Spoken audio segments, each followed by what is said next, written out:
a more thorough discussion with everyone, and not open it up to everyone else. We are recording this training, so it will be available for the rest of the office once we're finished. But I really did want to give you all the opportunity to be able to ask questions and make this really a conversation, and not just a training. So keep that in mind as we go through this.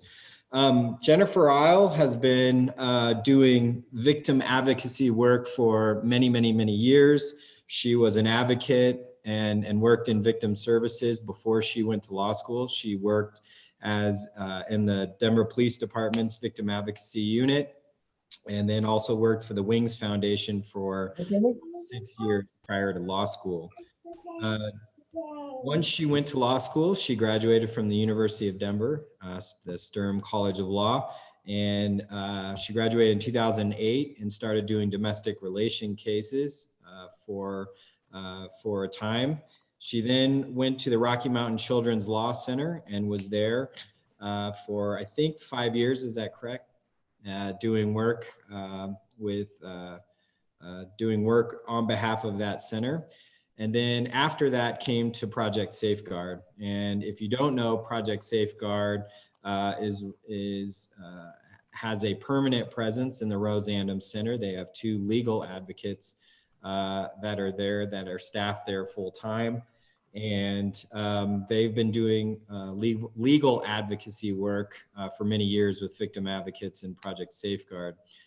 Jennifer is excited that 2 years ago, they now have in-house attorneys who can provide courtroom representation for clients of Project Safeguard. So there are now 3 full-time attorneys that are in-house and provide legal representation for Project Safeguard clients. And that is in addition to Jennifer herself, who does that. She currently fills the role of the executive director and also the legal director of Project Safeguard. And so we are happy to have her. She has a tremendous amount of experience in domestic relations and also victim advocacy work, and so can really enlighten us on the intersection of domestic relations and the domestic violence criminal world. Melina Hernandez is supposed to be joining us as well. Melina Hernandez is a juvenile magistrate, a part-time juvenile magistrate, but is also a family court facilitator as well. She was just named to the county court bench in Arapahoe County. And so we should be having her here as well. She'll be joining us for part of this as well. So sit back. Jen, I'm gonna let you take over, and thank you again for taking this time to train us in this important area of law. Thank you all for having me, and thanks for inviting me, Kenneth. I'm really excited to do this presentation for you all. It's one of those issues that I think is so important, but we all as lawyers in particular tend to know our area of law and maybe know a little bit about the intersecting areas, but not a lot. And I've had the good fortune over my career, because I have done victim advocacy first and then moved to going to law school and practicing law, that I have had some exposure to some of the different areas and have done quite a lot of work overlapping with the criminal side and understanding a little bit more about this. When I was at the Children's Law Center, the program I ran there, the domestic violence program there, works out of the Civil Protection Order Court in Denver. It's the only program of its kind in the country that provides volunteer attorney guardians ad litem in civil protection order cases. And you can't work in civil protection order court without having some knowledge of criminal cases that are going on at the same time, prior criminal cases, all of the different things that are going on, criminal protection orders. So I come to this today really just wanting to help you all have a better understanding of this system broadly, and then the particular intersections that you may encounter and how you can get information that you need. I'm really hoping Melina does end up being able to join us, because she comes to us with the sort of insider's perspective of somebody who has worked inside the courthouse, inside the courtrooms, directly with judges and parties on that side of it, and what that end of it looks like. But I'm going to go ahead without her for now. And I am happy to be interrupted with questions. It's always a little bit tricky on Zoom to see if somebody has a question. So I'm not sure. Kenneth, do you have thoughts on the best way to do that? You know, since I think that we have a smaller audience, I think if people just wanted to either put it in the chat function and we can ask them as they come in, or if you just want to unmute and stop, if you're comfortable with that, we can. Yeah, that works for me. What I struggle with is when people use like the raise hand feature on Zoom and trying to keep an eye on things like that while I'm talking. So yeah, that's great. Feel free to jump in with questions or to put them in the chat. Either way works for me. So I'm going to just start with the types of cases. When we're talking about domestic relations, we're actually talking about a whole bunch of different things. Legally, we call divorce dissolution of marriage in Colorado. Parties can also file for a legal separation, which has the effect of a divorce in terms of dividing or kind of stopping their joint finances. Things are no longer joint from the point the legal separation is granted on, but doesn't dissolve their marriage. For some folks, due to religious reasons or other reasons, they don't want to get divorced, so that can be an option. We call our custody cases allocation of parental responsibilities, or APR. I tend to use those acronyms, so you might hear me say APR or custody, and those are the cases I'm referring to. Paternity cases actually get heard in our juvenile court system in Denver. Those are cases where either party is questioning the paternity, who is the father or mother. You can file a maternity case as well. Those tend to come up more often under same gender relationships. And then once there are actually orders in place for a divorce or a custody case, there can be modifications of parenting time or decision-making. I'll talk a little bit more about what that means. There could be child support modifications in the system, and there's a contempt process in the system. And we're actually going to talk in a little bit of detail about contempt later on. When we're talking about domestic relations, we tend to refer to cases as pre-decree and post-decree. And what that means is a pre-decree case is a case where there are no prior domestic relations orders. The parties are just filing their first stage of their divorce case or of their custody case. They don't have any existing orders from this court, from the district court in this particular situation, regarding their property or their children or anything else. Post-decree are those cases that are after that has happened. So when permanent orders, we call them, and I'll talk about that too, get issued in a domestic relations case, there is always the ability to go back and modify those or change things or have the court reconsider things. And those are considered post-decree. A pre-decree case starts very simply, much like your cases, with the filing of a petition. One party to the relationship or the other starts the process, and we refer to the parties as petitioner and respondent in these cases, or as co-petitioners. It can be that if the two parties agree to the initial terms on the petition, that they can actually file it jointly, and then we have co-petitioners in these cases. A post-decree case is usually initiated by some sort of motion to modify or an emergency motion in the case. So in these cases, they can be reopened indefinitely. So there's really no such thing as permanent when the children are under the age of 18. And we see this a lot in cases where there is a history of coercive control and domestic violence, that the divorce with the kids might have been resolved, orders were issued, we've got a parenting plan in place, but there is a constant return to court. We talk in the context of civil domestic relations about litigation abuse, and that is one of the ways in which litigation abuse happens, is that the abusive parent keeps bringing the victim parent back to court over and over and over again to try to defend against these motions.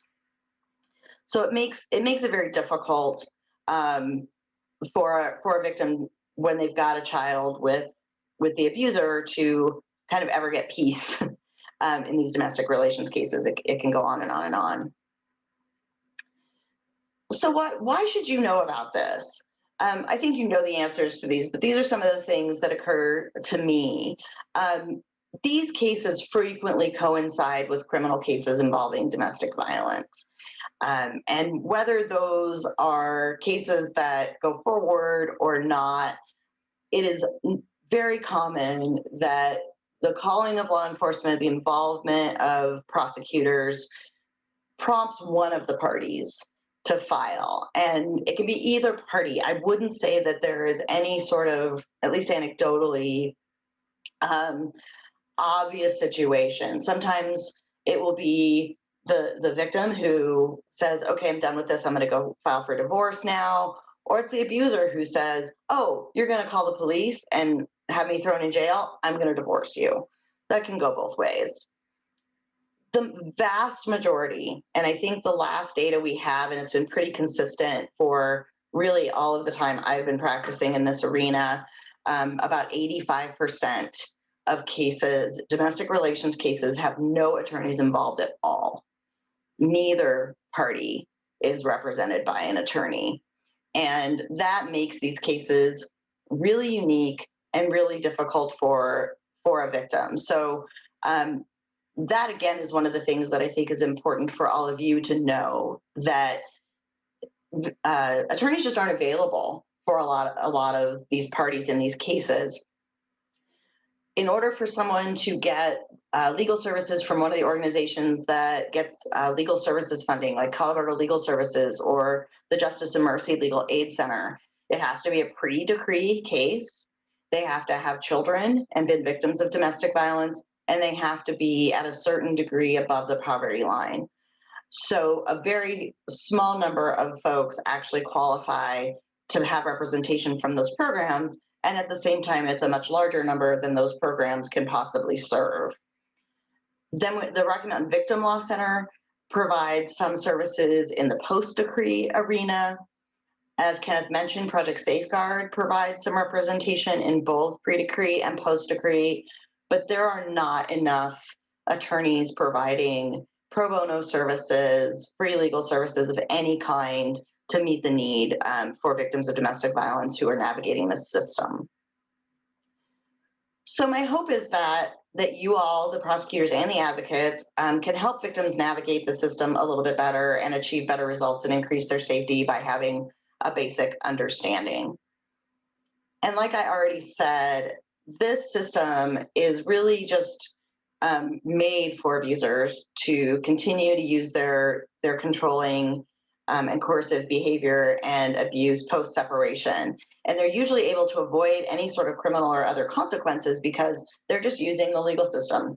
And we don't have really good systems in place, really good laws in place in Colorado to put a stop to that. There are some options, things like asking the judge to require that a party get the court's permission before filing a motion, or that the parties go to mediation before a motion will be considered by the court, although that's not great in domestic violence cases. There are some options, but if parties are pro se, they don't know to ask for those things, and even attorneys who do this work frequently don't think about doing things like that. So what does the court process look like? Once one of the parties has filed a petition to start the case, or even a modification, the same process really happens either way, with a couple of differences in these steps. But once the respondent party is served then the clock kind of starts on this case, and an initial status conference gets set within 42 days. An initial status conference is really just a case staffing of sorts with the court. And in Denver, those usually happen with one of our family court facilitators. In some jurisdictions, it happens in front of a judge. Occasionally in Denver, when both parties have attorneys, it will be in front of a judge. But more often than not, it is going to be in front of a family court facilitator who's an attorney employed by the court to handle these status conference type of meetings with the parties. What generally happens at this stage is that the family court facilitator assesses what the disputed issues are in the case and tries to narrow it down in conversation with the parties and figure out what needs to happen. This can be the stage at which things like a decision that a child and family investigator should be appointed by the court, or there needs to be a temporary orders hearing held by the court to get some parenting time orders in place much more quickly than would normally happen. Or there are financial issues that need to be dealt with more immediately. Or there needs to be an interpreter involved. Lots of different things happen at this stage. The other thing that will happen at the initial status conference are really these next two steps will be explained to the parties. Parties in these cases are always required to submit what's called mandatory disclosures and a sworn financial statement. And the mandatory disclosures is basically a list of things like bank statements and check stubs and tax returns, things like that, to provide verification to the other party about all of the finances that the opposing party has. And the sworn financial statement is a piece of that each party fills out, detailing their own income and their own expenses. And these get used throughout the process and can be updated as things change as the case goes on. The parties will also be advised that they are required to complete what's called a parenting after divorce class. And I know that Denver has at least recently offered a free online one, but it does typically cost, I think, $60, which can be a barrier. The timing of it can be a barrier for folks depending on their work schedules. But it's really just a class that is required. It's 4 hours, and it is not about domestic violence. It is about working together and co-parenting, not really addressing any of the issues that come up when we're talking about domestic violence and coercive control. Like I said, there might be the appointment or discussion of the appointment of a court-appointed professional like a child and family investigator. And a child and family investigator is a person appointed by the court to conduct an investigation regarding the best interests of the child. And so that person is usually a lawyer or a mental health professional who will meet with both parties, will interview the children, will talk to any third parties that might be involved or have information, and then provides a report to the court making recommendations about what a parenting time arrangement should look like based on their investigation. In some cases, temporary orders might be set. These cases, Denver tends to move fairly quickly, but initial cases can take as long as a year to get to the point of permanent orders, which is our last step on this list. So if there is an urgent need for the court to intervene and order specific parenting time or order child support or spousal maintenance or the exchange of property, sometimes it's vehicles, sometimes it's who's going to be able to live in the house, things like that can be addressed at a temporary orders hearing.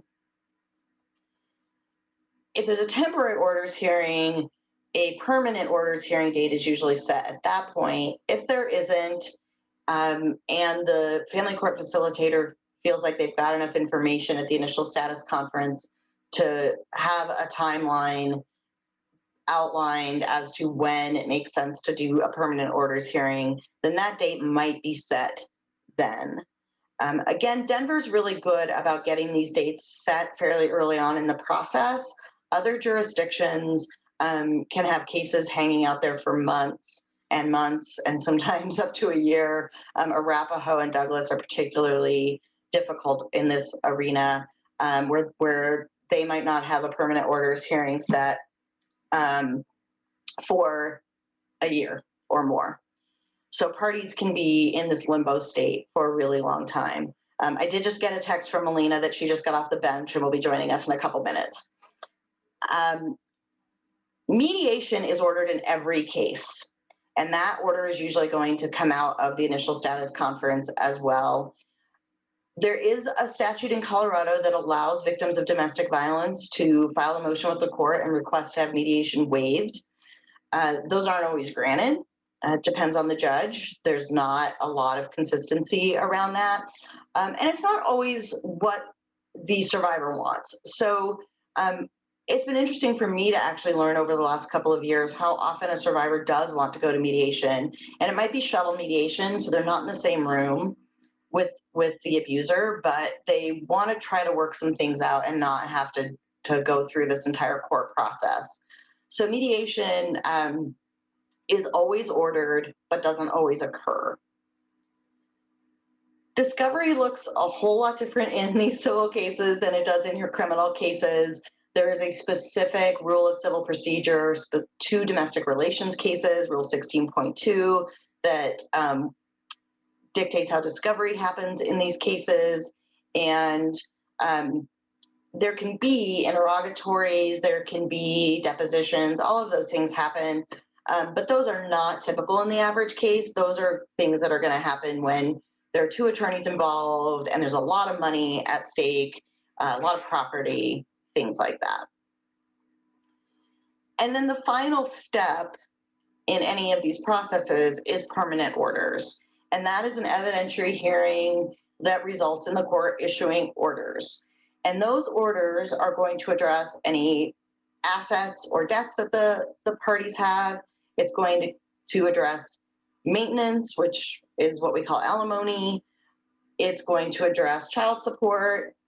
It's going to address what kind of parenting time schedule the parties are going to have and all of the different components of that, how the children are going to be exchanged, how the parties are going to communicate with each other, if the children are going to communicate with the other parent when they're not with that parent. Lots and lots of details ideally go into parenting orders. And then there's an order regarding decision making, which is simply a process where we dictate that which parent or if both parents are going to be responsible for making joint decisions on behalf of the child. Okay. Melina, have you joined us?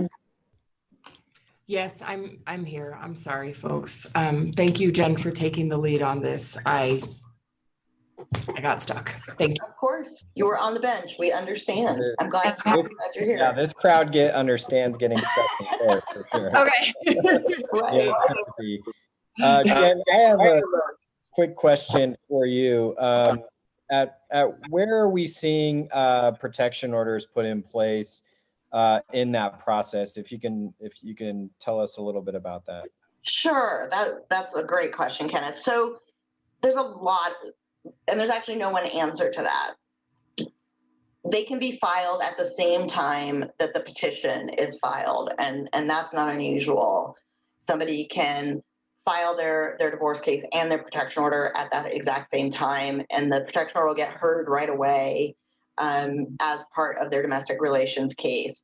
But then there is no limit to when that can be filed. So at any point in this process, that can be filed.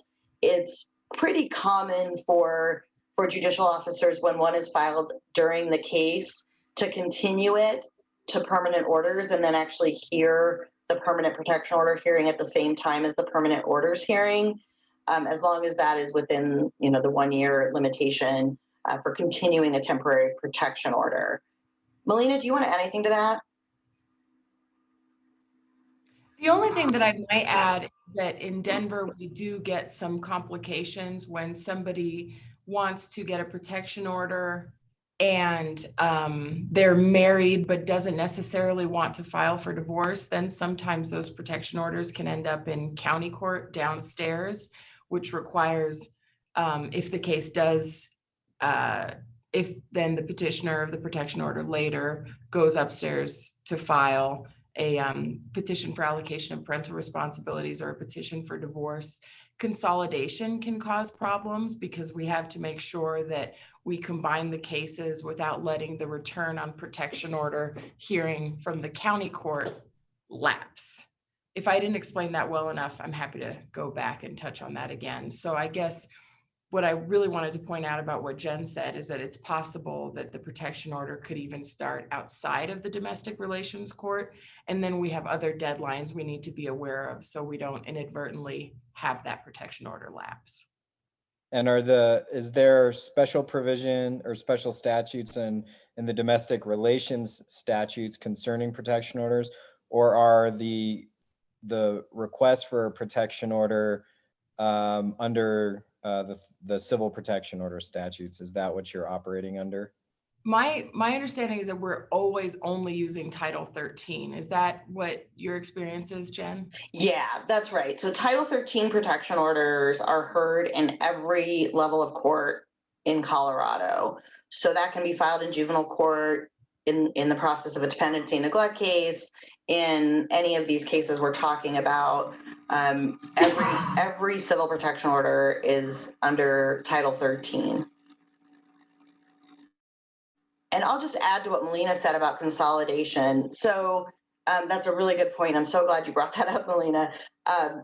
It is very common that a survivor's first step is to go file a civil protection order in county court.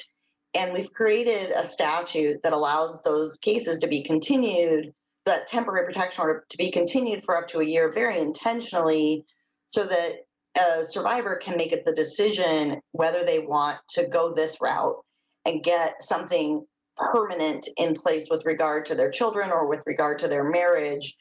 They don't have to make that decision right away. Our prior statute, prior to 2013, only gave parties 4 months for a temporary protection order to be in place. So now they have a year. And once they do file a case in district court, it is often at the initial status conference that the court will make note of the existence of the county court protection order and either start that process of consolidation or talk to the parties about that option.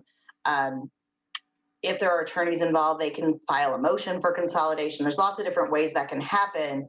But what that ultimately means is that that county court protection order is subsumed by the district court domestic relations case, and they become one case. That'll make sense. Kenneth, did that answer your question? Yes, thank you. Great. All right, now I have to, oh, there we go. Okay. Melina, since you just joined us, do you want to talk about court-appointed professionals?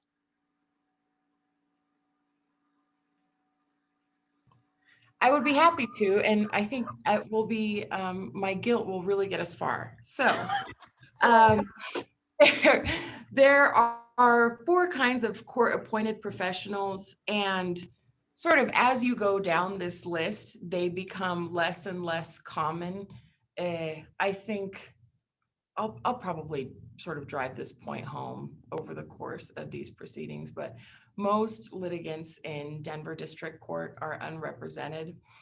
Child and family investigators are most common professional. If parties qualify for appointment of a child and family investigator for free, obviously there's no out-of-pocket costs, but if they don't qualify, and these are the same qualifications people need to qualify for a public defender, so that might be, or it's close. If it's not exactly, it's close. They use the same form to apply.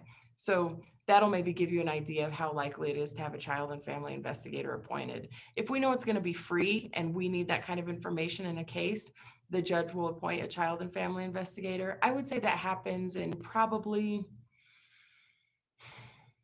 I don't know, Jen, what do you think? 5% of cases in Denver? That folks qualify to have a free CFI? Mm-hmm. Or that they have one at all. or they have one at all. It might be a little bit higher than that, but Denver definitely doesn't use them as much as maybe Arapahoe does, I think. Okay, fair enough. If somebody does not qualify to have a child and family investigator appointed, it's pretty unusual that unrepresented people will have one because the out-of-pocket cost is $2,750 total, which, as you all know, might as well be $1 million for somebody who's making $28,000 a year. But that person meets with both parties, will meet with the child, and then makes a report for the judge about what they think the recommended. It's usually parenting time and decision-making. It can be a narrower issue, but most commonly we see it as the child and family investigator meeting with parties, presenting a report to the court, and unless the judge thinks they're way off base, the judge will adopt the report of the child and family investigator as its findings and orders and incorporate it into the order. Child legal representative is very uncommon. I think I see this maybe about once a year. Think guardian ad litem. I don't really have a lot that I can add to child legal representative. We don't see them a lot, but it's what we call a guardian ad litem in a domestic relations case. It's somebody who's essentially standing in the shoes of the child. I don't think it's terribly different than a child and family investigator, but Jen, do you have anything that you would add to that? Yeah, so I think originally, many years ago, what is essentially the role of a GAL was split into these two parts. So the child and family investigator ends up as sort of an expert witness in the case, and the child legal representative actually represents the child's best interest as an attorney in the case. So if you think of these two as being kind of the two halves of the role of GAL, if that's a familiar role to you, I think that's a helpful way to think about it. The thing I also, while I'm talking, want to add actually about both of these roles, but specifically about child and family investigators, is while they're required to do 40 hours of mandatory training, about 2 hours of that is on domestic violence.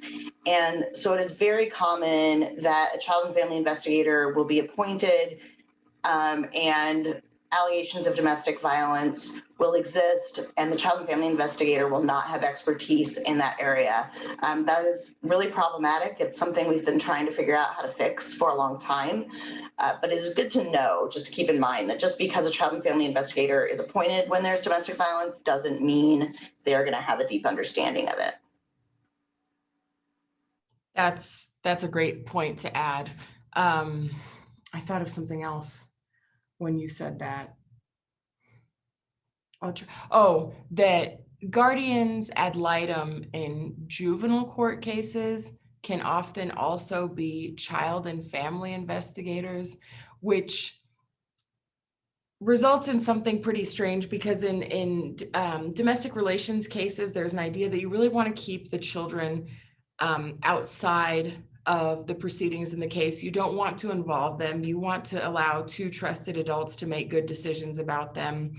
And in dependency and neglect cases, there's a lot more involvement of the child, and there's also a preference for keeping the child with their family. So in domestic relations, the question is, with whom will the child stay? In dependency and neglect, the question is this child going to stay a member of their family, or are we going to terminate their parents' rights? I tell you that because in dependency and neglect cases, I don't want to use the word tolerated, but domestic violence and intimate partner abuse is something that is considered, but God, it's really hard for me to articulate this well.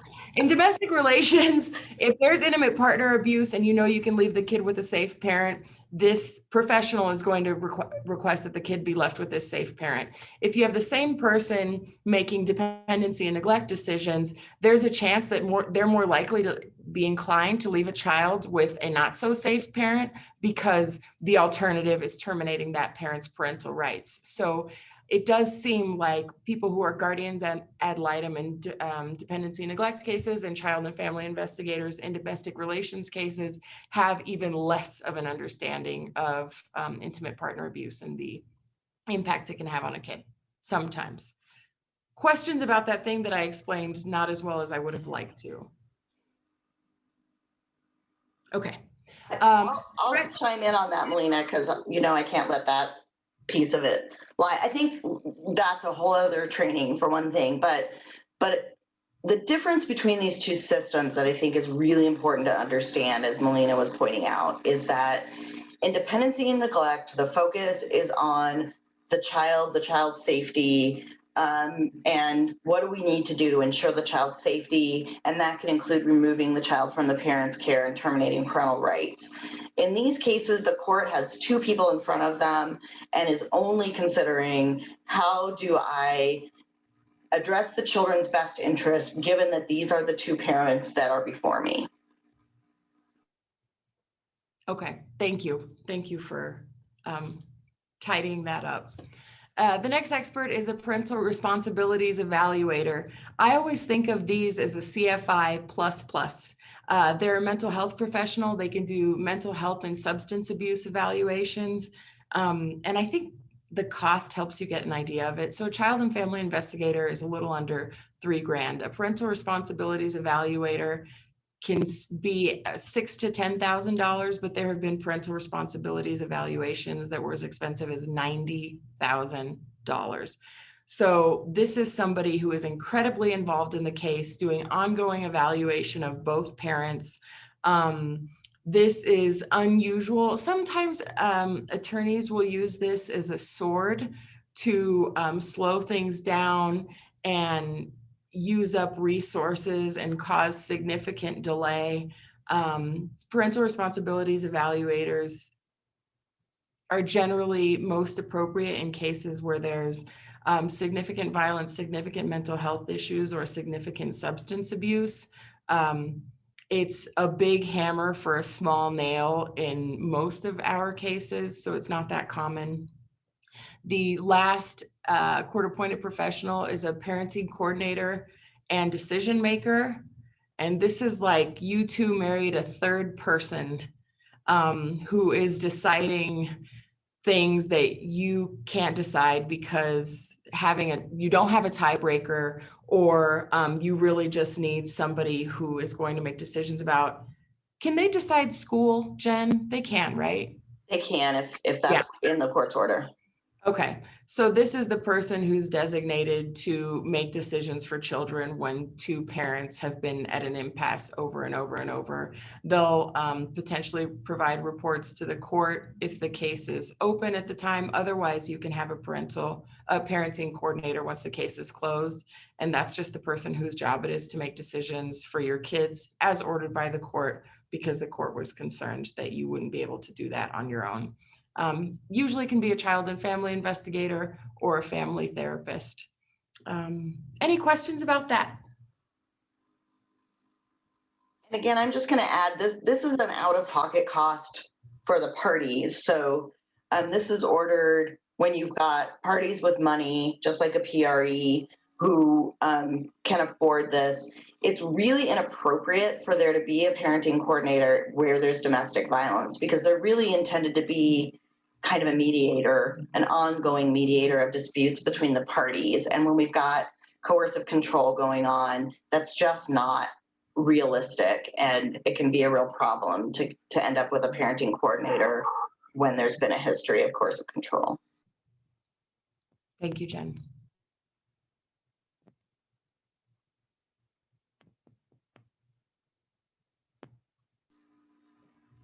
Melina, I'm gonna let you keep going.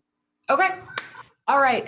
The best interest of the child standard has its own definition of domestic violence. It now includes coercive control, punishment, intimidation, revenge. That can be economic, that can be emotional, that can be physical.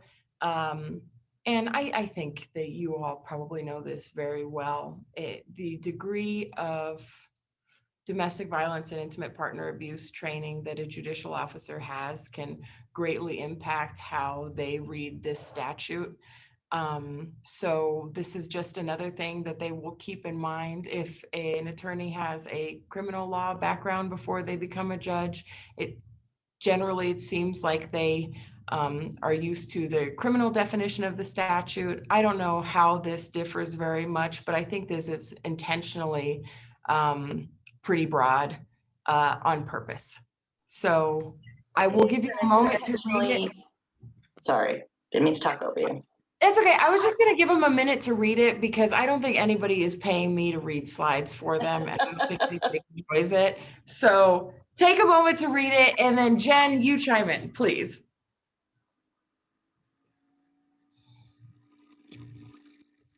I was really just going to follow up and say this is very intentionally similar to the criminal statute. And the way that this statute is structured, and we're going to move on and talk about the other factors under the best interest of the child standard, is that a judicial officer is supposed to consider whether there has been domestic violence, whether there has been child abuse, whether one of the children was conceived by rape first, and then view the rest of the factors we're going to talk about with that in mind. And I was deeply involved in rewriting this statute in 2013 to read the way it does. And it's really important that we have judges trained on this. And Melina's absolutely right. It varies tremendously. It varies depending on what sort of law practice a judicial officer came from, how good they are at applying this. But when you're looking at these next factors, it makes a huge difference whether you have already identified that there is domestic violence or not. All right, let's look at those factors. Keep moving my cursor and then not being able to move slides. Thank you for taking the responsibility. Sorry to. No, I don't mind at all. Go ahead. I'm gonna let you go for it. All right. So the best interest of the child standard, if I remember correctly, there are 11 factors that the court has to consider when they're determining the best interest of the child. And I don't know if any of y'all remember from bar prep, but they said when you're preparing the answer for a family law question, make sure to include best interest of the child. If there isn't a child, still include best interest of the child. Best interest of the child should always be included in an order. I think you'll hear that a lot, that we're a court of equity and things about how the rules of evidence might be relaxed.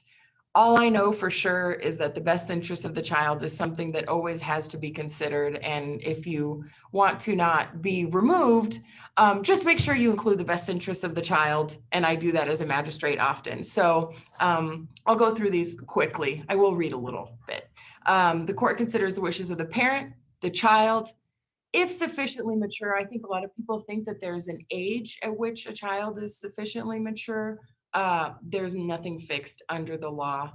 It's pretty unusual that the court will interview a minor child, and by that I mean any kiddo under the age of 18. More likely they'll appoint a child and family investigator so they can hear from the kid without putting her or him or they in a position where they have to pick a parent. But sufficient maturity is a really high standard, particularly in Denver. Very unusual for us to interview kids. We will hear testimony from parents about the child's preference, and we'll give that a varying degrees of credence. Kids, they want both of their parents to love them, generally speaking, so they will tell each parent what they want to hear, and can often be in conflict. Interaction in a relationship of child. Melina, I want to jump in on that one just for a second. And the full statute says if sufficiently mature to express independent preferences. In domestic violence cases where we've got kids who have been in a home with a coercively controlling parent, I, as a child and family investigator, had kids that were, 15, 16, 17, that I would not have said were sufficiently mature to express independent preferences because they were really impacted by the coercive control of one parent. So that's again where I think a court identifying that there is domestic violence before looking at these factors really matters. I think that's right. And I'll also note that while it's not always the rule, it's pretty common for the child to align with the same-sex parent, but not always. Something to look out for. Interaction in a relationship of child with the parents, siblings, others. I think that's pretty self-explanatory. I mean, if they are used to going to the school where dad lives, there might be, that might be something you consider under that factor.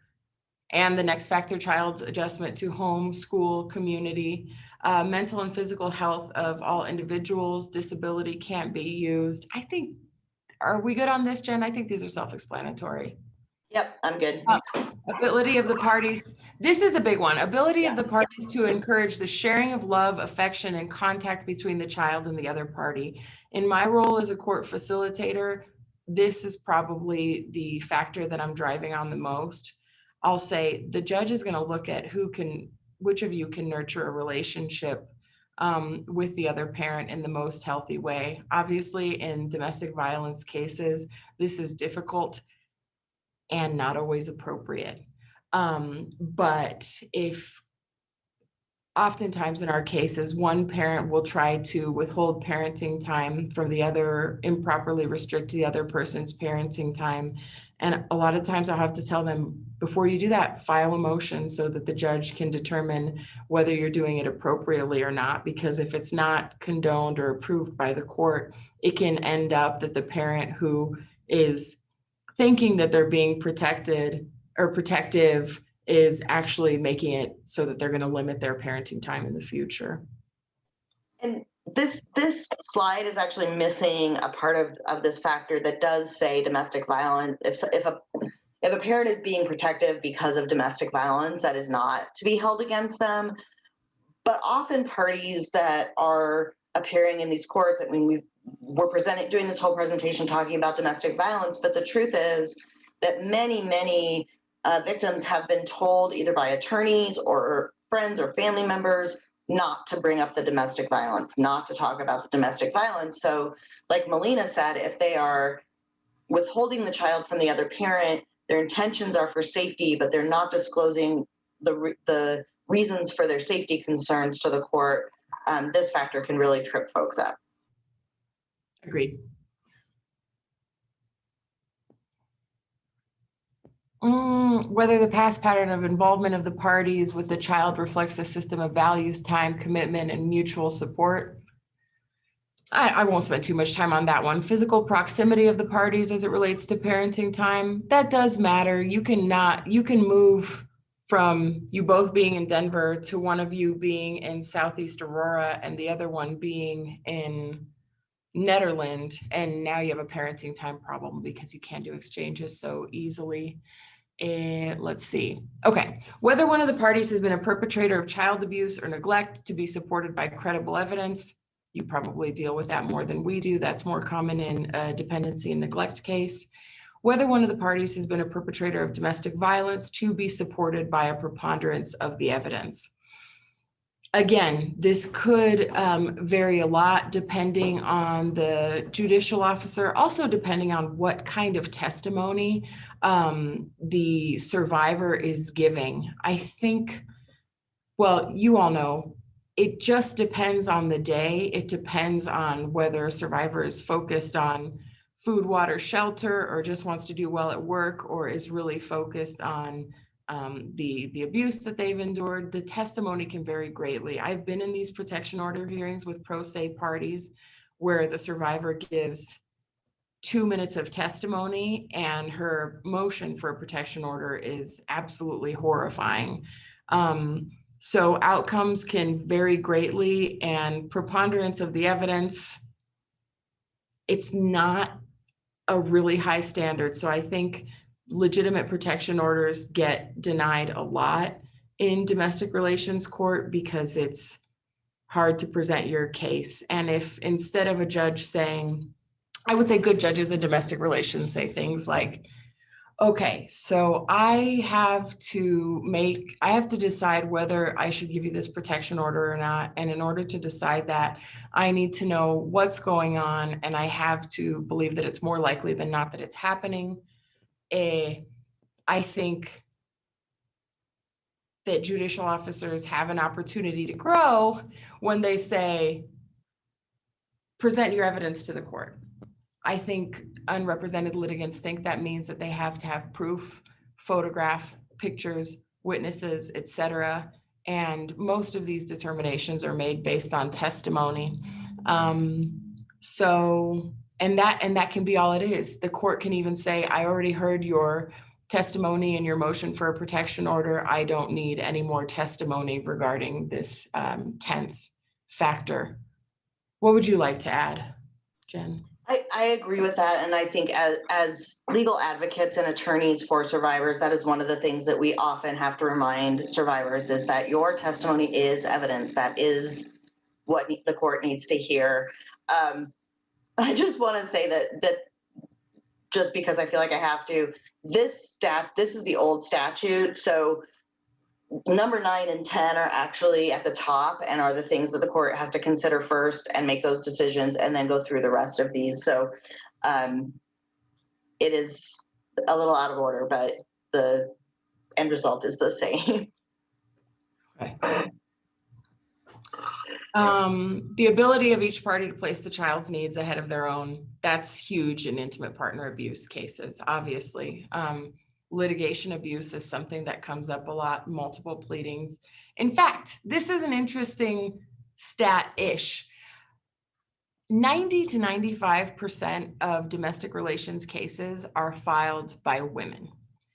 When domestic in Denver, I know that is different in different places, but in Denver, it's about 90 to 95%. It's unusual for me to have a docket where a man is filing first. And I have all sorts of theories about that, but I'm sure that they're all unfounded. What I will tell you is that when the person filing the petition for allocation of parental responsibilities or domestic violence is a man, I'm always checking my bias. I want that to be very, very clear. I'm always checking my bias, but it reminds me to look for 2 things. 1, does mom have mental health or substance abuse issues?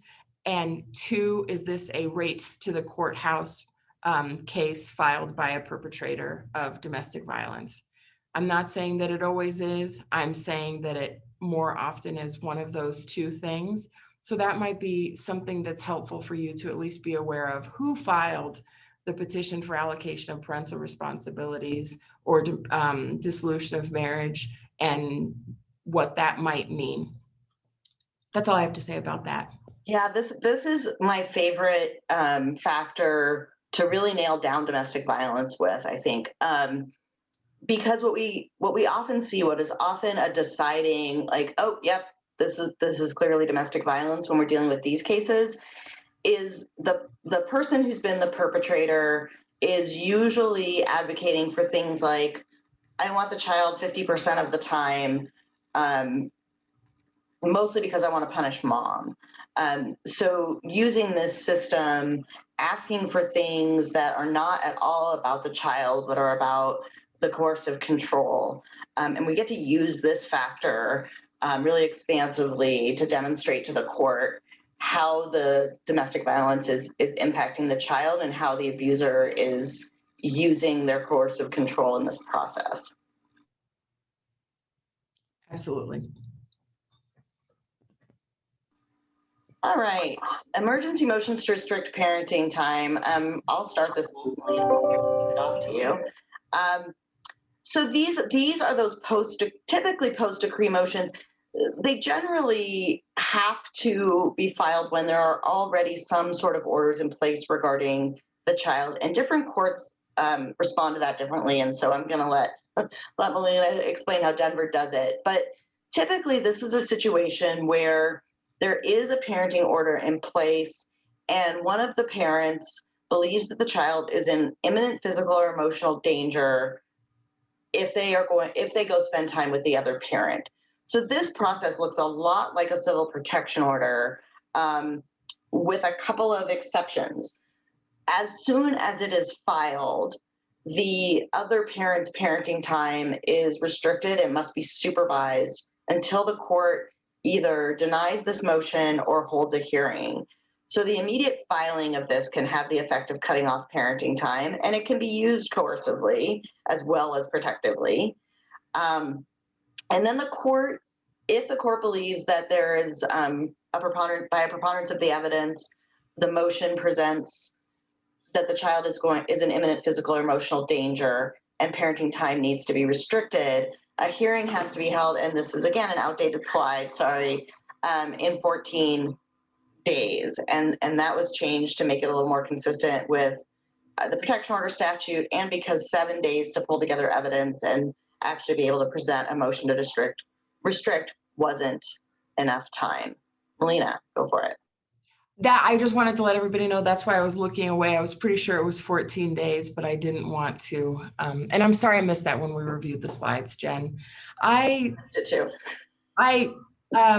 Don't have much else to add except that during the pandemic, we're getting these more because there might be somebody who's immunocompromised in one of the homes, or people have different ideas about how dangerous or not dangerous COVID is. Governor Polis issued an executive order saying that none of the restrictions of movement, this was back in March and April, would impact parenting plans as they were written, but it's just something timely that I wanted to bring up.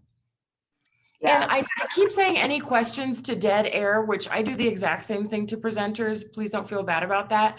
But if you have a question and you want to put it in the chat, that's a way for us to get to it. And if you're just chewing, that's fine too. Go ahead, Jen.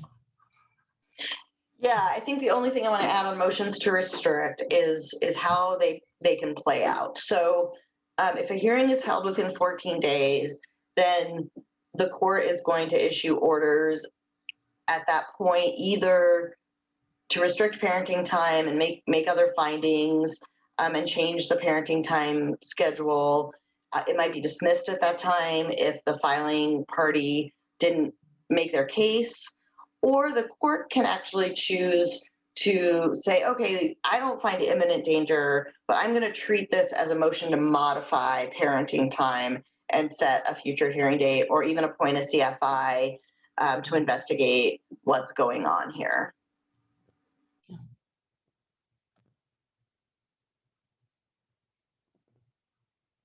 Oh, what's a Melina, parenting plan? You want me to handle this, or you want to? go for it. Okay. I wish I would have had time to look up the parenting plan form, but we can send that to you all in the materials. Give me just a moment.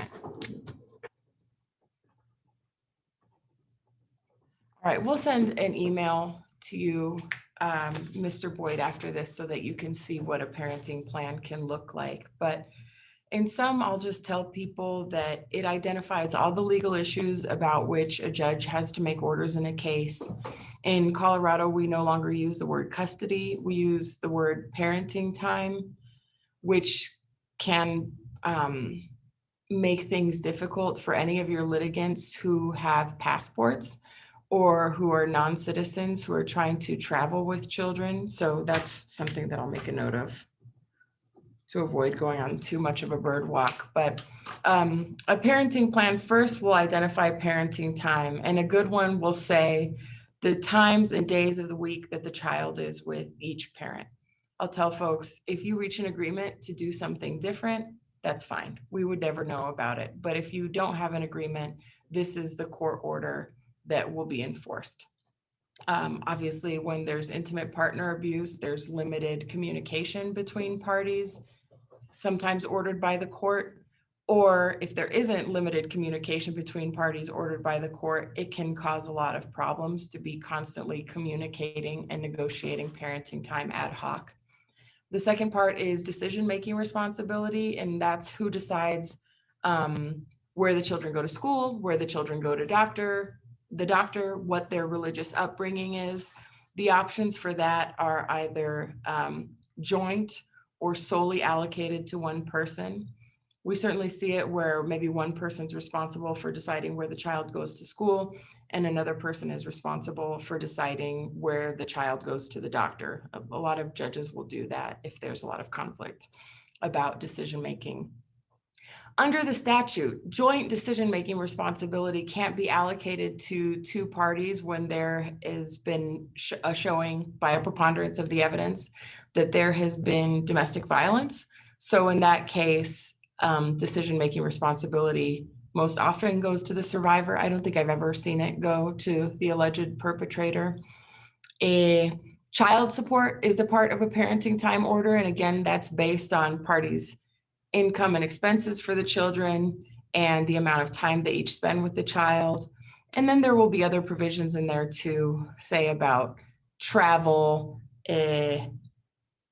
maybe unusual expenses or secondary educational expenses, but the big ones are child support, parenting time, and decision-making. Oh, and I think I inadvertently went over all of those. The only thing I want to add is that joint decision-making it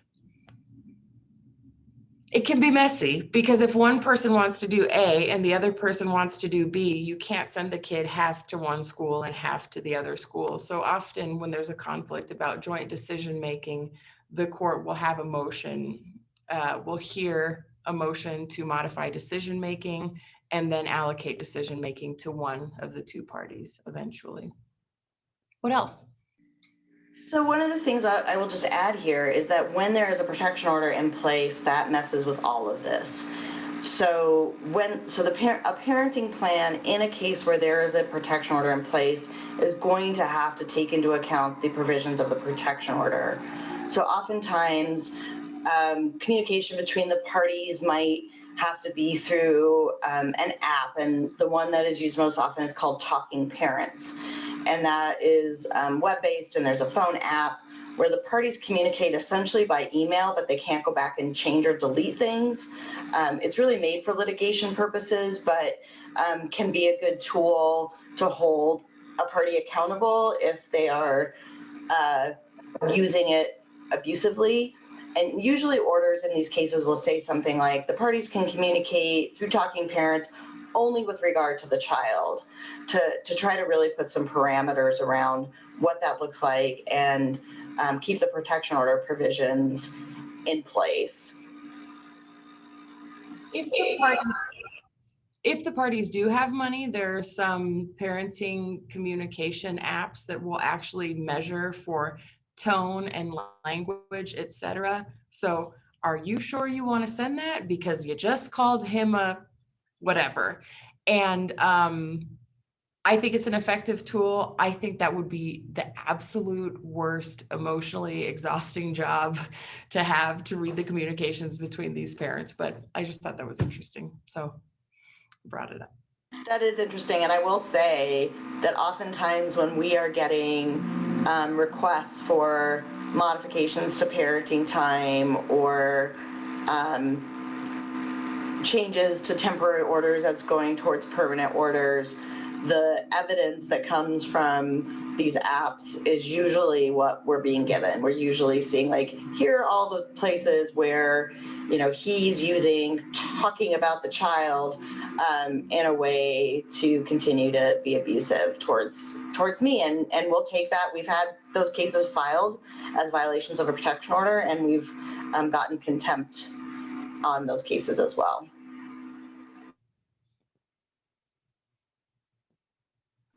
All right, some special considerations in domestic violence cases. I think we've talked about a couple of these already. I talked about mediation before you joined us, Melina, and some of these different things, like it's not required if there's domestic violence, but a motion must be filed. About shuttle mediation a little bit. I didn't talk about the choice of the mediator being important, and it is. I mean, just like a child and family investigator or another court-appointed professional, if you have a mediator who doesn't understand domestic violence, then mediation between parties where there's been domestic violence is going to be a disaster. And I've certainly seen that happen. You want to say anything more about mediation? Just a little bit more on that. I think a lot of mediators think that they're just meant to hit the average and get people to meet exactly in the middle. And I mean, we don't have to tell you how that often ends up. If one person's totally unreasonable and the person's totally reasonable, you get a somewhat unreasonable agreement in a case. Let's see, advantages. I think the number one piece of advice that we give to survivors that are going to mediation alone is you don't have to agree to anything, because they do go to mediation thinking, oh, we're supposed to leave mediation with some sort of agreement, and they don't have to, and the court doesn't get to consider that in any way. So that's important to know. All right, Melina, go ahead. Okay. Advantages and disadvantages of having court orders in place. I think the biggest disadvantage for survivors can be if they generally had most of the agency about the care of their children. They were generally a primary parent and they could generally travel with the child as they wanted. Once you file a petition for allocation of parental responsibilities or dissolution of marriage or legal separation, there's an automatic injunction that goes into place. And there are aspects of it that can help them, like the other person can't prematurely terminate insurance premiums, for example. But one that gets folks a lot, especially some of our undocumented parents, is that now they can't travel with the kid outside of the state of Colorado. I promised that I would say something to you about passports before, and I forgot it. In a parenting plan, if you don't have a special provision that says parent one shall be able to request and obtain a passport for the minor child without parent two's signature or consent, our parenting time orders incorporated into a court order are insufficient for one parent to get a passport without the other parent. Good, bad, or indifferent, I don't think that's always appropriate, but sometimes we'll have cases, and actually that won't apply here, so I won't go on too much of a bird walk, but sometimes court orders can make it so that things that weren't restricted to a parent are now restricted until the case is resolved.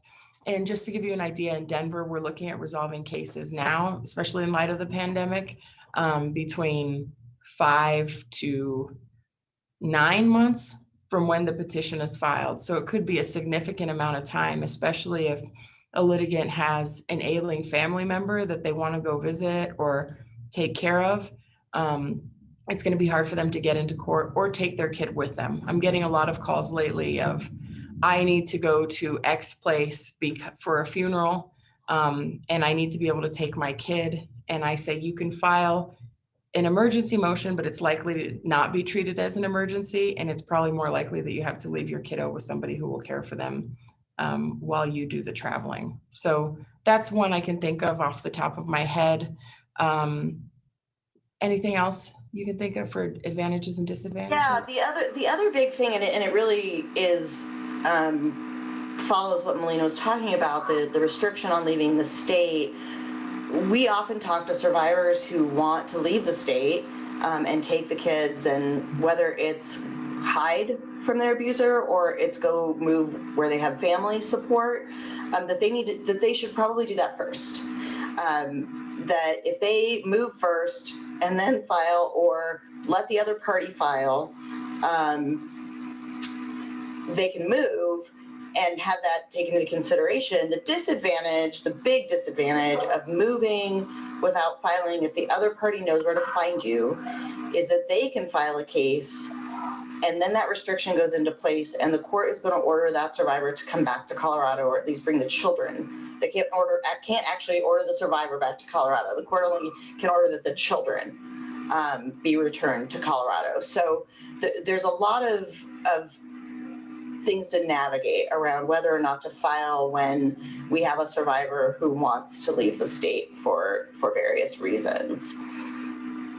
Which really goes right into this next one about wanting to relocate. So once the court issues orders and the parties both live here, and maybe the orders are that the parenting time is going to be supervised or that it's very limited, and we have a survivor parent who wants to move out of state to go be closer to family or live with family or whatever, it's a lot harder to have that granted when you're basically going to cut off the other party's parenting time. Because in best case scenarios, where you have one parent that lives in another state, let's say the primary parent moves to another state, the non-primary parent is going to, have some time in the summer and get school breaks and things like that. But if you're talking about supervised parenting time, that's really impossible to keep in place. So you might be trading living out of state with having that abuser have unsupervised and longer periods of time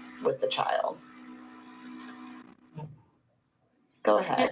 I wanted to clarify one thing, that if somebody files one of these cases from outside the state, the court will not always make the child be returned, but often. Let's see, advantage relocation, you touched on that. Exchange location depends on the judicial officer greatly. I think I like orders that avoid the police station. I think it can be a little bit harder on kids to know that mom and dad need to go to the police station. One of my favorites is near the apples at the King Supers on Spear and 13th. I think that's just nice and public. People are likely to mind their P's and Q's. It's not appropriate for really dangerous parents, and sometimes the police station is appropriate, but generally speaking, we'll try to make exchange places as neutral and as non-scary as possible. There's also places that will supervise parenting time or just supervise exchanges. So dad comes to drop off the child, 15 minutes, and he has to leave. Child stays at the supervised place, and then mom shows up 15 minutes later, and it reduces stalking and confrontation and conflict. Anything else on exchange location? No, I don't think so. I completely agree with you. And yeah, places like McDonald's, the parking lot at Walmart, where, you know, there are cameras, it does feel safe, but we really want to avoid the police station. And law enforcement doesn't want exchanges happening there. I mean, there really isn't, no one's watching, there's no place at DPD where you go and there's some officer that's there to make sure parenting exchanges happen safely. In fact, we've had some really violent ones happen in front of police stations. So yeah, I 100% agree with avoiding that. And I'm also noticing that we've got about 10 minutes left, so we should probably, I think we can move through the last three pretty quickly. Okay, I don't really have anything. I want to say address confidentiality program real quick. Could you just let me know if you know what that is? Get back. Go. What's that? Someone's dealing with their dog. Oh, Kenneth, is that a Yes. confidentiality program, something folks are familiar That's with? okay, I'll come out. Thank you. We do know. Debbie? you do know about it? Okay. Okay, thanks. All right, Jen, can you mute Three Amigos? Yeah, Back. Go. got it. Thanks. Thank you, madam. Okay, let's see. Every time I train a law clerk on address confidentiality, I'll tell them the only thing that you can do that cannot be fixed is disclosing somebody's address. Don't do it. Parenting coordinator services may be inappropriate. Jen, you talked about that. Decision-making complications. I feel I touched on that as much as I wanted to. Okay. Oh, this is definitely you. Okay. All right. Contempt in domestic relations and the juvenile cases over which I preside. It's something that's parties are so unlikely to be successful. I don't want to go too fast or too slow, but I will tell you that when you're unrepresented, proving the 4 factors of remedial contempt or the 5 factors of punitive contempt is damn near impossible, especially with punitive when the person doesn't have to testify against themselves. In my courtroom, when I give a contempt advisement, say the mom has filed a contempt trying to get dad to follow the parenting time or child support order, I will have mom review the contempt advisement too. And I'll say, I just want you to understand, you have to be able to prove all of these things without him saying a thing if you're going to win. And I would say about 50% of litigants will say, I can't do that before the hearing even gets started. I think contempt is a fantastic remedy if you have an attorney. I think that if you don't have an attorney, it's almost impossible to prove, particularly if somebody's appointed counsel because they are found to qualify. Let me be clear. If the alleged contemptor is appointed counsel because they are found to qualify, the person who's alleging contempt almost certainly will not win. The other person will just object on evidentiary grounds and that's the end of the case. In addition to that, it's slow. They have to figure out how to get the respondent served, which knocks out about 30% of these cases. If they do that, they haven't always done it within the 21 days before the start of the hearing, which probably knocks out another 10% of the cases. If they get the person served, the person may ask for appointment of an attorney, which will require continuance of the case. I usually hear the actual contempt on the second, third, or fourth time these parties have been in court on a contempt. And by that time, the person's missed so much work realizing they can't prove it, that these contempts usually just fall through the cracks and never go anywhere. I think I've had, in my 3.5, almost 4 years on the bench, I think I've had I've had one pro se party successfully prove a contempt. And just to add, contempt is the only remedy except for a violation of a protection order. That's a criminal charge. So any sort of failure to comply with court orders in these cases, contempt is the only remedy. And like Melina said, that just leaves pro se parties with very few options. Special statuses addressing enforcement of parenting time, or special statutes, sorry, addressing enforcement of parenting time. Yeah, there's a motion to enforce where you can ask the court to impose a bond, where you can ask the court to put somebody in jail, where you can ask the court to give you makeup parenting time. Those can be pretty slow to litigate, and often will just result in the judge saying, I really meant it, that was the court order. Unrepresented parties have a lot of difficulty with motions to enforce. Child support enforcement is a great remedy. I don't know how important it is for you all to know about this, but if somebody goes to the Department of Human Services and pays $25, or they're receiving a benefit from the state, Department of Human Services will enforce the payments of child support that they're owed. If the person leaves the state, well, not the state usually, if the person leaves the country or works under the table, it's almost impossible to enforce child support. If the person doesn't have a social security number, it's almost impossible to enforce child support. I don't want to give you the impression that I do nothing all day, but I just want you to understand that when you're unrepresented and you don't understand how the law is navigated, people really, really struggle to see some of these cases through. Anything else, Jen? Yeah, so we have, oh my God, the words that go with Sherlock have just left my, Self-represented litigant coordinator. Self-represented litigant coordinators in our civil courts in every jurisdiction in the state that can provide some assistance and guidance to folks through all of these processes. Some of them are lawyers, but they can't give legal advice. They can only give legal information. They can point people to forms and things like that. So the resources that are available are far more limited than I would like them to be. Yeah, we are still trying to build out more services and more assistance, even if it's just to guide folks through this process per se. There's just still not enough of that, as I mentioned at the beginning. So quickly, I think we've talked about a lot of this as we've gone along. The relevance of criminal cases in domestic relations can be huge, or it can be unimportant.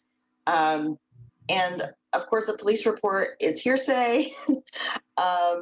So it can be really tricky to deal with that. And we should have put that and the bottom part of the slide here all together, because part of the challenge, of course, is you all don't have access to these cases, and the district court doesn't have access to county or municipal records.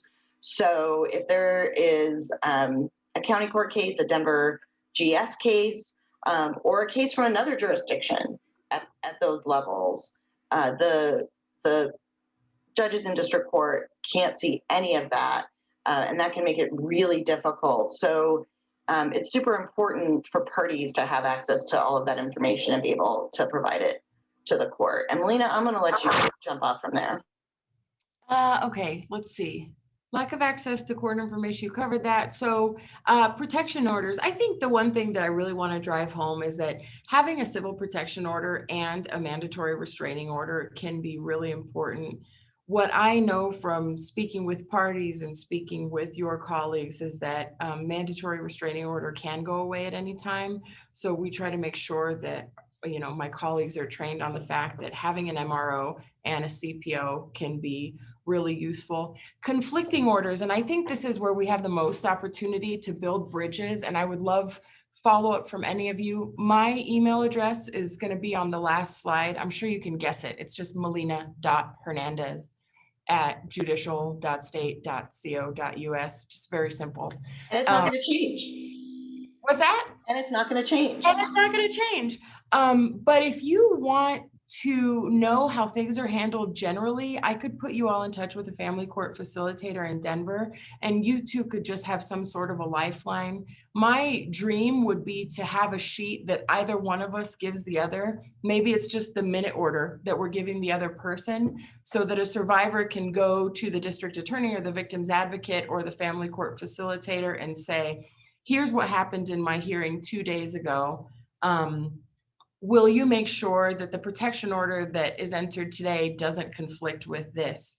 I think y'all know generally that you can draft a mandatory restraining order in a way that says, if the district court in case number blah, blah, DR, blah, blah, blah, allocates parenting time, it shall be in accordance with that order and any terms of this order which don't conflict, something like that. But there is a way to draft the orders so that they work well together. And I think you all probably agree, so long as we know about them, or maybe so long as we anticipate them. And I don't know exactly how they should be drafted, but I would love to work together with you all on that. Can I interrupt and ask a follow-up question to what you were talking about? Please. Okay, and I can't get my video to work, so I'm sorry. I've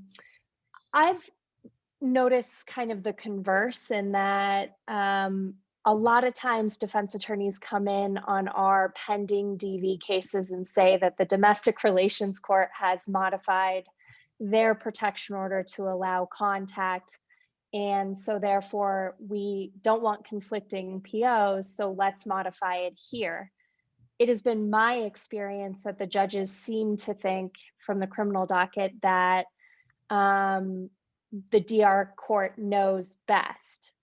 And granted, this may occur throughout the DR process and throughout the criminal case, but it's hard for me when I have that situation come up, especially when it's early on in the case, and especially when it doesn't seem from the notes in the DR case that there has been necessarily an allocation of parental rights, and it's still early on, to really figure out what the judge in the DR case knew in making a determination about why that protection order was modified. Because certainly from our perspective, we're looking at maybe a long history of DV.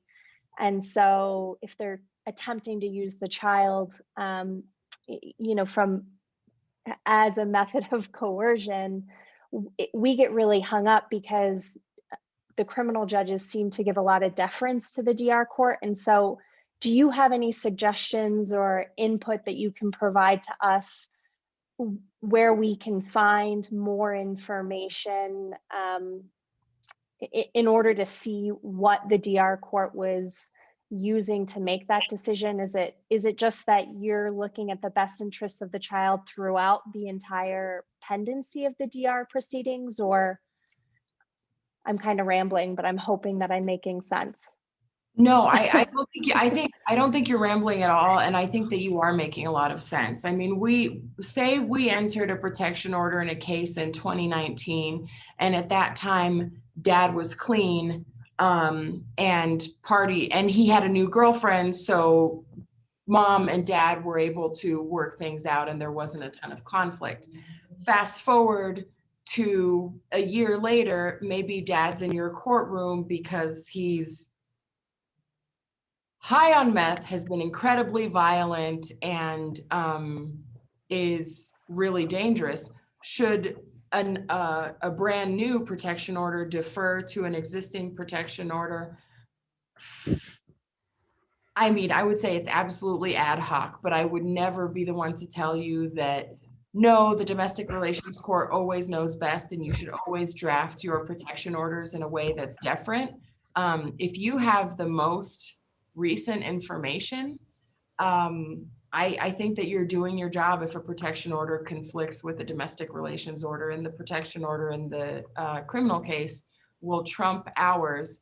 I think when I think about this, it's really in terms of, okay, these cases are sort of happening at the same time, and there's a domestic relations proceeding in March of 2020, but then there's a return hearing in the criminal case in April of 2020, but you know that they have a permanent orders hearing in May of 2020. Then in that case, I think it could be appropriate for a criminal protection order to say X, unless the orders in the domestic relations case are more permissive.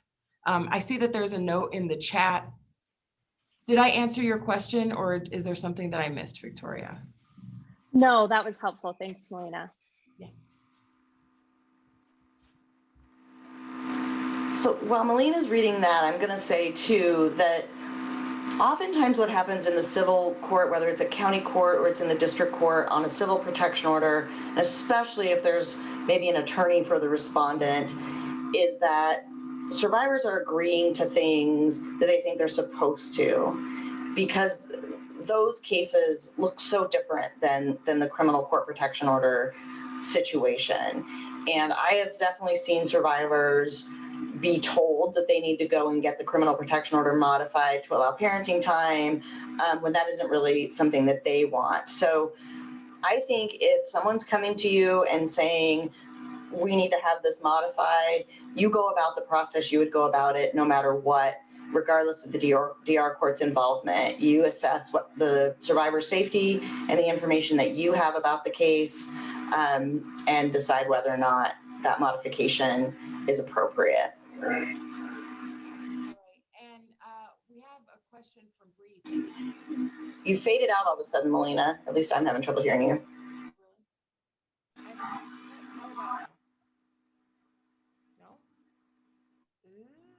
Are other people having trouble hearing her? Test. Yes. It's weird. It just suddenly went so that we can barely hear you. And I know we're going over time. Kenneth, are we okay to keep going? Yeah, I think those folks who need to drop off for court or whatnot can feel free to, but those people who want to continue listening will stay on. Great, thanks. Can you hear me now? Yes, that's better. Okay, fantastic. This has happened before. I don't know why. So Bree's question is, if we know there's an existing domestic relations case, some of the judges will order that the parties reopen to litigate these issues in that setting, and then will modify criminal protection orders to mirror future orders only. Does that resolve the issue? I would say still ad hoc, but usually. I worry about any order issued by anyone that puts the onus on the survivor to file the pleadings if they don't qualify for a filing fee waiver. I think it's $140 to file the motion to modify. Some judges, if it's been a long time since the parties have been in court, will require the person filing the motion to modify to have the other party served, which is an additional expense and can be difficult, especially if somebody knows well enough to dodge service. If it put the onus on the perpetrator to modify the parenting time, I think that could be a good solution in a lot of cases. Jen, anything you'd add? Yeah, I will, because if we're talking about modifying a civil protection order, that is also a very different thing than modifying a parenting plan. There are specific restrictions on the modification of a protection order by the restrained party. So if it has been less than 4 years since a protection order was made permanent, the restrained party cannot file a motion to modify that. And Is it 4 or 2? What's that? 4 or 2 years? Sorry, it's 2. The old statute was 4. Thank you, Melina. It's No 2 problem. years. it's been more than 2 years, I've been dealing with this conflict between those two statutes recently and got them mixed up in my head. If it's been more than 2 years, then the restrained party has to file an FBI fingerprint background check, a CBI fingerprint background check, can't have any criminal violations. There are barriers to the modification of that if the restrained party is pursuing that. So that's also something to keep in mind. And I really agree with Melina. If we're putting the onus on the survivor to change those things to make life easier for the abuser, I don't want us to be doing that. And Bree just had something to follow up with. She said it's the converse. He orders the prohibited party to do that. So I think if I understand your question, then if it's been within 2 years, the restrained party cannot request a modification of a protection order, but they can request a modification of a parenting time order. So the schedule that the kids have, who makes decisions regarding the kids. I hope that clarified things. Yeah, and we're happy to stay on and answer more questions if folks have them.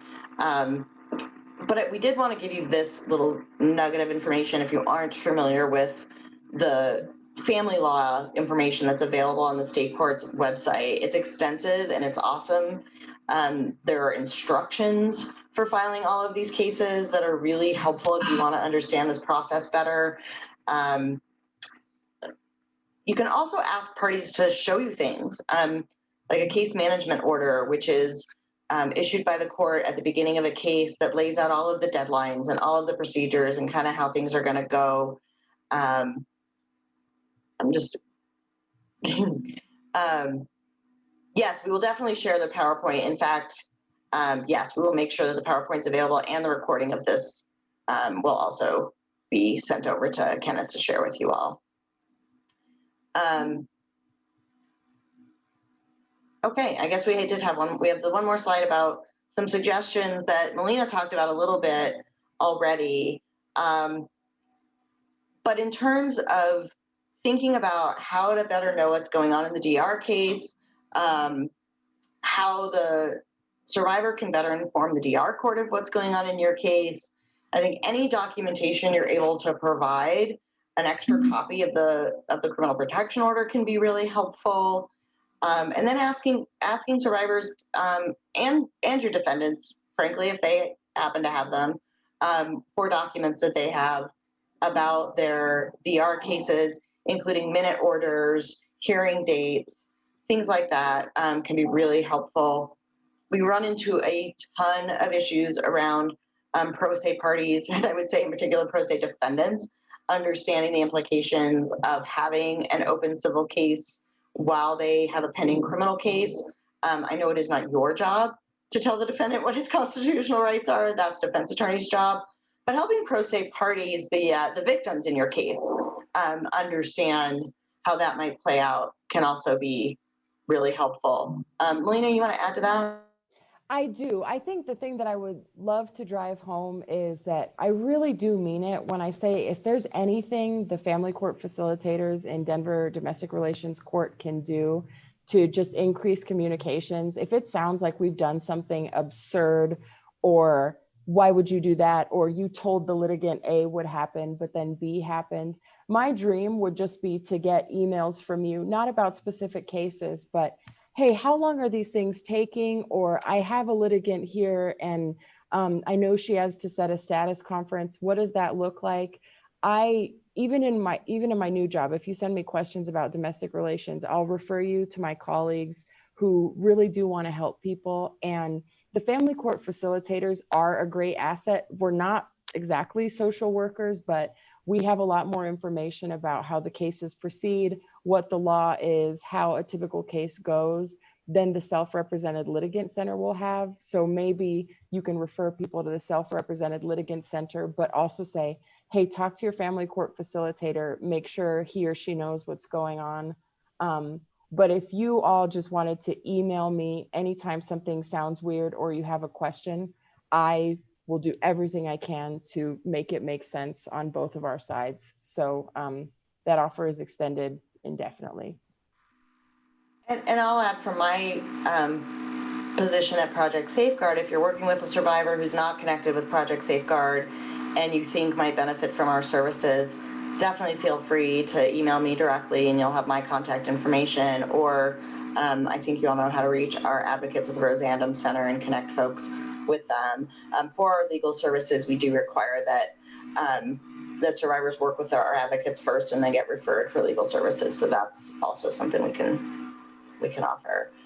And we'd really like to know what would be helpful to you. How can we improve the way that these systems communicate with each other and make this easier for you to prosecute your cases? I think that the collision of the protection orders was a big help to have that discussion here in terms of, I think what we're always looking for is when is it that we should be standing up and saying, no, judge, you should not defer decision-making on a protection order to the domestic relations court. They don't have enough information, or they're not aware of this or that. I think that's the big thing, because I would echo what Victoria said. Is my experience had been that when the DR courts do have protection orders in place or orders in place, that a lot of the district court criminal bench will say, well, let's just defer to them. It's sort of an easy out for them to say, to defer that decision making to another judge. And it's very difficult for us to know when that's appropriate and when that might not be appropriate.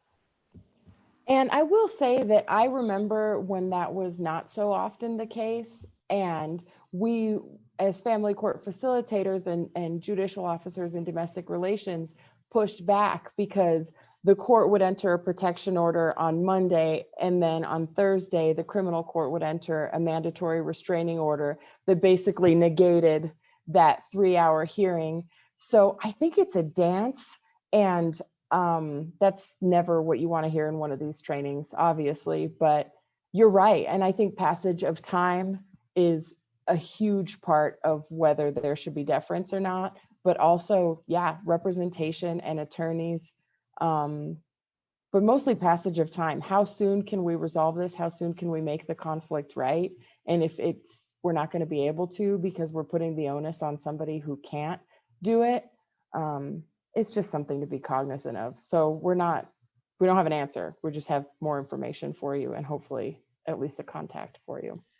And I'm just going to say also to go with your gut and talk to the victim, and just reiterate that sometimes in this DR process, coercive control plays out in spite of everyone's best efforts, aside from the abuser and maybe the abuser's attorney. It still plays out in the orders. So before taking that, the orders from the DR court as gospel, find out what the survivor really wants, if at all possible, and how, and what the safety concerns really truly are. Melina, I think this question is for you. Okay. All right. I started to type an answer. Hello. I think I know who this is, but it's just a guess. So if it says like all the terms are adopted, how do we find out what those terms are? That almost always refers to a parenting plan. So when there's a divorce or an APR, allocation of parental responsibilities case filed, very often the final order will say, the terms of parties' parenting plan are adopted and incorporated into this court order. Ask the survivor for a copy of the stamped parenting plan. And if it's a Denver person, it's really easy for them to go across the street, go to the filing room, get a copy of it, and potentially bring it back to you. Is there something I'm overlooking? Melina, can you tell us if parenting plans, and we obviously have access to Colorado courts e-filing system, and do you know if in general parenting plans are filed protected or suppressed? They are. They are, okay. So Yeah. we wouldn't be able to access it that way. You would not? Okay. The other question I have is investigations that are conducted by family or child investigators or the different experts that you talked about earlier, are those confidential, or are those able to be accessed if a victim were to provide those reports to us? Victim can provide the reports to you. They're not really supposed to. There's a Chief Justice directive that says that they're not supposed to be shared outside of the domestic relations case, but nobody's really going to stop them from doing it. So if a survivor wants to share that with you, they absolutely can. Okay. Well, we need to be careful not to, if a victim were to share that with us, we need to understand that there is a Chief Justice directive that shouldn't be shared. Exactly. And frankly, it's all going to be hearsay, so you're not going to use it, but it might tell you who some witnesses are, it might give you some valuable information. Right. Well, it'd be tough for us too, though, because once we get a hold of it, we're obligated to discover that information, and that's important to know. So. Good point. Okay. What else can we share today? Anything?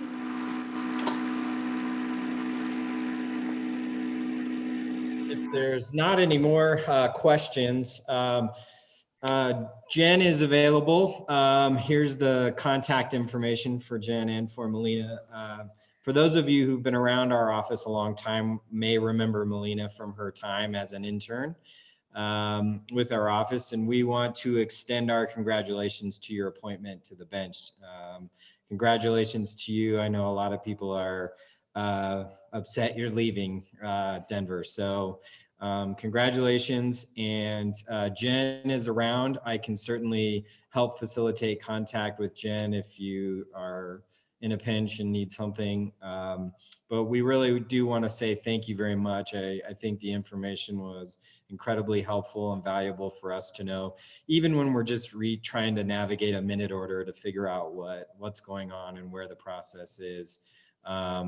You know, this has just been really informative. So thank you for taking your time with us. Thank you so much for inviting us. If you have follow-ups that come out of this, I think we'd both be more than happy to do this again. Though we'll have to deal with Melina's new schedule. Yeah. Thank you all. Thank you Thanks all for the so chat. much. You guys are making me so happy. Thank you. And if you want me to connect you with a court facilitator in Denver, please just email me right now and I'll put a pin in it and make sure that you have a contact there long after I'm gone. Thank you so much, everyone.